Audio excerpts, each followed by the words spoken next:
यार आज तमिलनाडु के लोगों का समझ में आया कि भाई उन्होंने विजय थालापति को ही क्यों सीएम चुना था। एक 10 साल की बच्ची को अगवा कर लिया जाता है और फिर उसके साथ दरिंदगी की जाती है और फिर बेरहमी से उसकी जान ले ली जाती है और फिर एक बहुत बड़े जो ओहदेदार होते हैं पुलिस वाले प्रेस कॉन्फ्रेंस करते हैं और उस लड़की के साथ जो हुआ कितना दर्दनाक हुआ कि एक आम इंसान की रूह तक काम गई। लेकिन ये लोग प्रेस कॉन्फ्रेंस के सामने एक दूसरे को चुटकुले सुना रहे हैं और ये मैडम जो है वो नाखून रगड़ रगड़ कर हंस रही थी।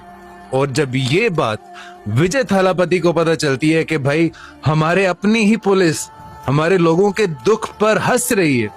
उन्हीं के टैक्स से पैसा लेते हैं, उन्हीं के पैसों से उनकी सैलरी आती है और फिर उन्हीं लोगों के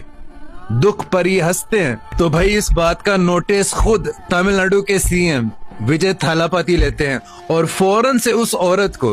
और वो आम औरत नहीं थी, वो इंस्पेक्टर जनरल पुलिस है, बहुत बड़ा ओहदा है, उसको फौरन से सस्पेंड करने का हुक्म देते हैं। और जिस शख्स ने उस छोटी बच्ची के साथ दरिंदगी की होती है उसको फौरन से फांसी की सजा सुनाते हैं। और मुझे पूरी उम्मीद है कि जब उस मैडम को अपना सस्पेंशन ऑर्डर मिलेगा ना, सस्पेंशन लेटर मिलेगा, तो उसको देखकर भी वो नाखून रगड़ रगड़ कर जरूर हंसेंगी। और ये बात भी मैं गारंटी के साथ कह सकता हूँ कि अगर तमिलनाडु में किसी और की गवर्नमेंट होती तो ये फैसला, ये डिसीजन इतनी जल्दी कभी नहीं आ सकता था। ये अदालतों के चक्कर लगने थे और सालों साल इसी केस के फैसले आने में गुजर जाने थे। और ये जो औरत हंस रही थी ना, इसने इसी तरह से लोगों का मजाक उड़ाते रहना था। लेकिन भाई तमिलनाडु के लोगों ने